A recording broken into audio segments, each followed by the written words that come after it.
Hola, ¿cómo les va? Hoy lo que quería traerles es un pequeño proyecto que estamos armando, que bueno, de hecho ya los armamos, con un compañero de trabajo para un evento que se está por realizar relativamente dentro de poco y en el cual, bueno, queríamos mostrar cómo poder combinar diferentes tecnologías, diferentes lenguajes de programación y diferentes herramientas como para incentivar un poco la adopción del desarrollo de software. Así que ya que el proyecto lo tengo funcionando y me parece bastante interesante y lo suficientemente simple como para explicarlo en un video, nada, se los quería traer. Así que ¿de qué consta este proyecto? Bueno, lo que pueden ver en la pantalla es el clásico juego de Pong. O sea, un juego HTML5 que obviamente lo hemos creado desde cero y no tiene en apariencia nada extraño, de hecho no tiene ninguna cuestión muy colorida ni nada vistoso, pero el concepto detrás de esto es que podamos manejarlo no con los controles estándares, o sea, no con las teclas o con el mouse o con algún joystick, sino que nosotros podamos hacerlo de forma física. O sea, que los jugadores representen cada una de estas paletitas, cada uno de estos eh, sí, estos palitos donde golpea la pelota y se puedan desplazar en una sala o en un lugar y que estos palitos se muevan en la misma posición en la cual están ellos. De hecho, si se fijan, cada vez que voy moviendo la mano, esto cambia de posición y si la alejo se va a ver que uno de los palitos se pone más lejos, más cerca y demás. Esto básicamente es porque lo que estamos haciendo acá es que a través de la página web, o sea, en el juego que tenemos, junto con Arduino y con dos sensores de proximidad, en este caso de ultrasonido, lo que hacemos es leer la posición de cada uno de las personas o de los jugadores y obviamente mover las paletitas acorde a esa posición. Lo tengo funcionando acá abajo, pero lamentablemente no pude tener otras cámaras como para enfocarlo como en otros videos que había hecho con ese tipo de tecnologías. Así que nada, tengo una foto que se ve bastante bien y como pueden ver es relativamente simple. ¿Sí? Tenemos los dos sensores, los cuales simplemente están conectados de forma normal, o sea, cada uno de los cuatro pines. Si ven cualquiera de los videos sobre Arduinos que subí, van a encontrar justamente cómo configurar y conectar este sensor, así que pueden ir y revisarlo ahí y van a ver que es muy simple, pero básicamente, como para resumirlo, lo que les decía es, tenemos cada uno de los sensores conectados a las diferentes tierra y poder y obviamente a cada uno de los pines que nos va a servir para emitir la señal y obtener la señal. Eh, por este lado no tiene absolutamente nada extraño y de hecho si vamos al código de Arduino, que es el mismo código que también vamos a poder ver en cualquiera de los videos que subí relacionados al Arduino y al manejo de este dispositivo, de este elemento particular de Arduino, vamos a ver que la única diferencia que tenemos es con aquellos videos es que en vez de tener un solo grupo de pines para emitir el sonido y leerlo, simplemente tenemos dos, ¿sí? Para cada uno de los sensores que tenemos disponibles. Entonces, en este caso tenemos para el primer sensor tenemos estamos usando el pin 7 y 6 y para el segundo sensor el pin 3 y 2 y más abajo lo que tenemos es de nuevo lo estándar, emitimos sonido, o sea, a través del sensor leemos el sonido.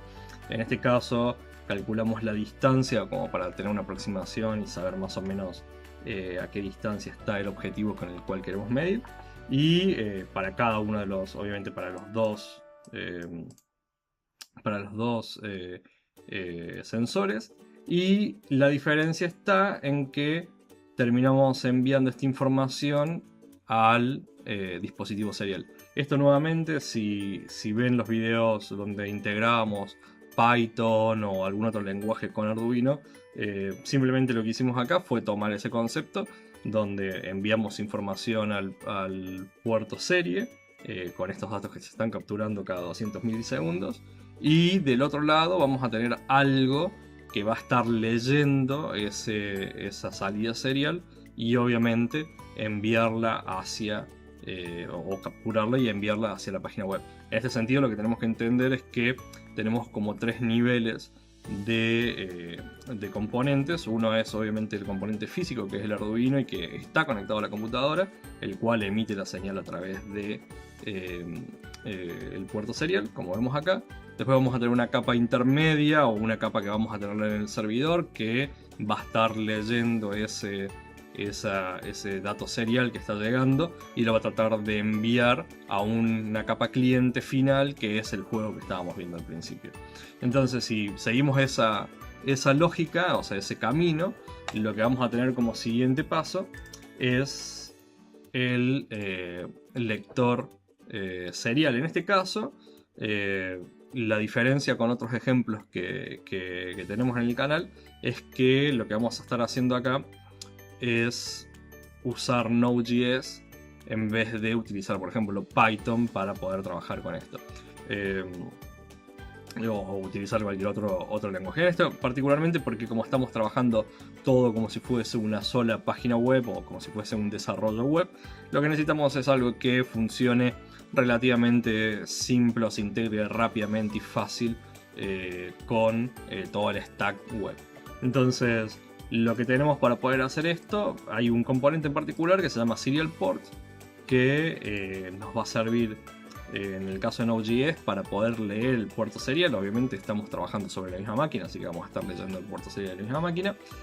Vamos a utilizar también Express, que en este caso es como simplemente es como para armar un pequeño servidor de forma relativamente rápida y no tener que manejar nosotros por nuestra cuenta todas las peticiones de tipo HTTP y saber, y nos tenemos que ahorrar simplemente código, ¿sí? Pero no estamos obligados a necesariamente utilizar Express si no quisiéramos. Dicho eso, también es interesante, o por lo menos vale recalcar, que el siguiente componente que estamos utilizando es Socket.io, y entre Socket.io, obviamente HTTP y Express se llevan muy bien y es muy simple de configurar sin tener que hacer mucho. Por lo tanto, también el elegir Express en este sentido sirve como para poder ahorrarnos un poco de tiempo. Entonces, la configuración completa del servidor para poder levantarlo y tenerlo funcionando es simplemente estas líneas que nosotros tenemos acá, donde, como les decía antes, usamos Express, creamos el servidor en particular, y Socket.io, que para los que no lo hayan utilizado, es también un componente que nos sirve para usar WebSocket, que es un componente, vamos a decirlo así, una forma de comunicación que viene básicamente en todos los navegadores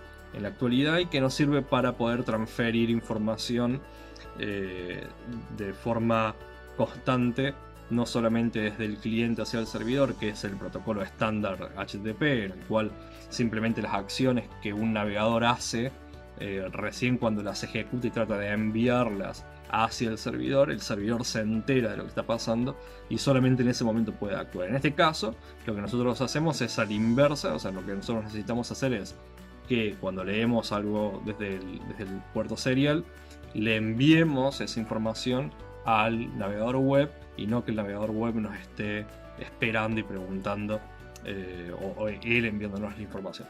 Obviamente que por detrás no vamos a entrar mucho en detalle, pero dependiendo del tipo de navegador, dependiendo de las implementaciones y demás, muchas veces termina el navegador simplemente enviando muchas peticiones como para preguntar qué es lo que está pasando. Obviamente no es en el caso más común, pero cuando no se soporta de forma directa el protocolo, se utiliza otro tipo de herramientas. Un detalle más, Socket.io, hay una contraparte. Si ustedes son desarrolladores, por ejemplo, .NET, lo más cercano o lo que probablemente estén más acostumbrados o hayan escuchado es un componente que se llama SignalR o SignalR, que es hace las veces de lo mismo, digamos, el mismo componente, el mismo comportamiento, pero cuando nosotros estamos desarrollando en .NET específicamente, ¿sí? O sea, es más adaptado a esto. Así que teniendo todo el servidor funcionando, lo que hacemos es, en caso de Esto simplemente es detalles. En el caso de el Socket.io, lo que vamos a hacer es empezar a escuchar conexiones que se conecten a nuestro servidor. Y vamos a guardar a todos estos clientes, porque podríamos tener más de una página, más de un navegador conectado y tratando de ver lo que está pasando, o sea, este juego. Entonces, lo que vamos a tener es una lista o un array de los clientes que se van conectando. Obviamente, si nosotros lo tenemos muchas veces funcionando, este código es simplemente un código rápido, pero podríamos llegar a tener demasiados y vamos a terminar matando el servidor del consumo de memoria. Así que obviamente no es código para poner en producción de forma directa, pero sirve como para entenderlo fácilmente, o por lo menos para poder configurarlo fácilmente. Entonces, tenemos los clientes, o por lo menos vamos a tener un evento que cuando se conecte un cliente lo vamos a ir a guardar dentro de este array. Y en el caso de Serial Port, que era el componente que veíamos al principio, lo que vamos a estar haciendo es escuchando el puerto en el cual está conectado, en este caso el Arduino, la configuración del puerto serial que le hemos colocado. De hecho, si nosotros venimos, por ejemplo, acá a herramientas, vamos a ver que lo que teníamos recién está conectado en el puerto, en el COM3, perdón, y el puerto serial o el baud rate o el envío de datos, o la frecuencia de envío de datos, es esta que tenemos acá, o sea, es la que hemos colocado acá, y por lo tanto obviamente tenemos que tener la misma para poder leer de forma normal la información que está viniendo. Si no, vendría... podríamos empezar a leer basura o no sé, los datos no se podrían leer correctamente. Entonces, una vez que ya tenemos el puerto abierto y efectivamente se abre, nosotros podemos empezar a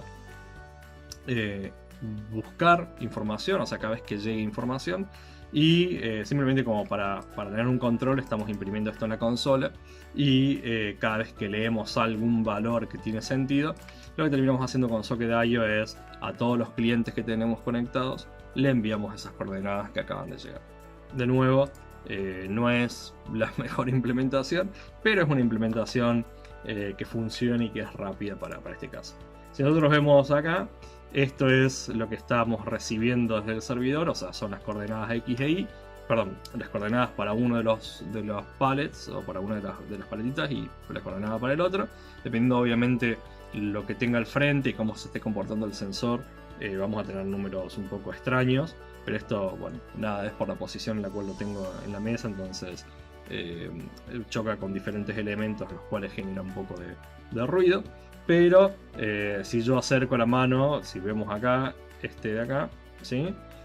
O la alejo un poco, vamos a ver que efectivamente está midiendo, y esto es un poco lo que está mandando hacia el cliente. Por otro lado, lo que tenemos es el cliente, que también es una página web muy simple, donde implementamos o incorporamos Socket.io, que para los que no lo hayan usado nunca, es simplemente una ruta que nos va a entregar el mismo componente de Socket.io una vez que levantamos el servidor que lo tiene. Entonces, este JavaScript no existe, o sea, no lo hemos creado nosotros, sino que lo provee el mismo componente. Nosotros simplemente tenemos que hacer referencia, y es una abstracción de toda la información o todo el código que se necesita para poder hacerlo funcionar. Y adicionalmente a esto, lo que tenemos es nuestro código, que es el código que efectivamente hemos escrito para poder simular este juego. En este caso hemos utilizado JavaScript o ECMAScript 6, JavaScript 6, en el cual vamos a tener un par de clases. Vamos a ver si me deja colapsar esto. Bueno, no quiere. La primera es palette, que en este caso es justamente para cada una de las paletitas. O sea, esto es programación lo más cercana a programación orientada a objetos. Por lo tanto, vamos a tener una clase de tipo palette, la cual vamos a tener dos copias, y obviamente cada copia va a estar posicionada en uno de los lados y va a interactuar de forma automática o de forma independiente del código que nosotros tenemos acá. Entonces creamos el palette, tenemos un constructor, en este caso este X simplemente lo usamos para pasarle de qué lado va a estar en la posición X, y tenemos una función para actualizar la posición en Y, que es el parámetro que le estamos enviando a través del puerto serial, y una función de dibujado que vamos a utilizarla para mostrar o para dibujar sobre el canvas, o sea, sobre el elemento que tenemos acá, sobre este elemento que tenemos acá. Vamos a dibujar un rectángulo en las coordenadas X e Y con un ancho y un alto particular, ¿sí? Que son estas que tenemos en este caso. Entonces, la siguiente clase que tenemos es la pelota, en la cual, de nuevo, es la pelota que va sola y se va moviendo automáticamente. Subcoordenadas, y un truco simple que es la dirección en X y en Y en la cual queremos movernos. Y en este caso simplemente va a ser un acumulador, por lo tanto lo que vamos a utilizar lo vamos a estar desplazando de a un píxel a la vez.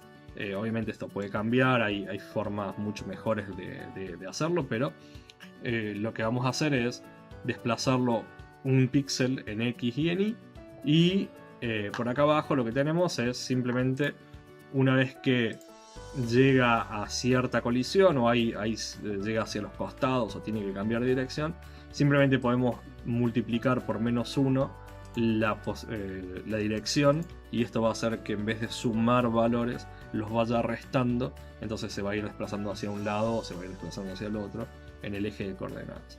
Adicionalmente, lo que tenemos acá también es una simple función de colisión rectangular, en la cual pasándole dos rectángulos o dos posiciones de rectángulos, simplemente vemos dónde conecta cada uno, y si conectan, o sea, si están uno metido adentro del otro, quiere decir que hay una colisión, y hacemos lo necesario. Por ejemplo, en este caso, si se fuese fuera de la pantalla, dependiendo del lado que se vaya, le sumamos un punto más a un player o al otro. O si colisiona con algún, por ejemplo en este caso, si colisiona con alguno de los dos palitos que tenemos, hacemos que cambie la dirección, y esto daría la sensación de rebote. Finalmente, el juego en sí, en el cual en este caso decidimos construir de forma manual el objeto canvas donde estamos dibujando el juego, ¿sí? Creamos un elemento de tipo canvas, le asignamos el ancho y el alto, lo adicionamos a la página web, creamos un contexto de dibujo, creamos los dos elementos, o sea, los dos palitos que teníamos, los dos objetos, creamos la pelotita, seteamos a 0 los scores, o sea, el puntaje, y nos conectamos al socket, o sea, a este socket IO, y empezamos a escuchar lo que nos pueda llegar a estar dando, ¿sí? Entonces, probablemente la parte más compleja, si no lo hemos hecho nunca, sea esto, pero tampoco tiene nada extraño. Simplemente creamos un nuevo elemento de tipo IO que ya está dentro del archivo JavaScript que teníamos acá, y si los datos que nos está pasando son válidos, simplemente es un par de controles por las dudas de que no nos llegue basura o nos llegue algo vacío, cosa de que tengamos algún tipo de control. Entonces, si tenemos estos valores, o por lo menos las coordenadas, si las coordenadas son válidas, hay de nuevo un par de controles. Si las coordenadas son válidas, le pasamos al palito número 1, le pasamos las primeras coordenadas. El palito número 2 le pasamos las siguientes coordenadas, y así es como se van a ir desplazando. Obviamente que si nosotros vemos el desplazamiento, es básicamente están saltando de un lugar al otro, porque depende de las coordenadas que va recibiendo. Obviamente nosotros podríamos modificar esta lógica para que sea mucho más suave el desplazamiento y parezca mucho más fluido, y no necesariamente que vaya saltando. Pero si tenemos en cuenta que en este caso nuestra idea es poner a las personas de pie que se vayan desplazando sobre una superficie, el tiempo de desplazamiento de las personas, y además de que los palitos no se van a ver, no va a ocasionar nada raro, ¿sí?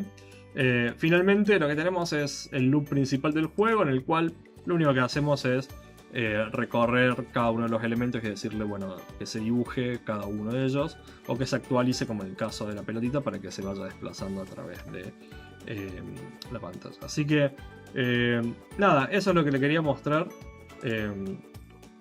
Me parecía interesante porque combina un montón de cosas. El código fuente lo vamos a está en este momento en un repositorio, pero va a estar en un repositorio privado. Y una vez que tengamos la presentación lo vamos a poner disponible para todo el mundo. Simplemente como... o sea, el hecho de que esté privado es simplemente por una cuestión de preservar el secreto hasta que llegue el momento de hacer la presentación. Pero vamos a presentarlo relativamente dentro de poco, así que va a estar subido ahí. Así que nada, espero que les guste, espero que les sirva. Y espero que esto también, o sea, en mi cabeza va a ser como preámbulo para algo que quiero hacer con ustedes sobre específicamente cómo empezar a desarrollar videojuegos o cómo empezar a programar este tipo de cosas un poco más en detalle. Así que nada, eso, espero que les guste, espero que les sirva y nos vemos la próxima, ¿sí? ¡Chao!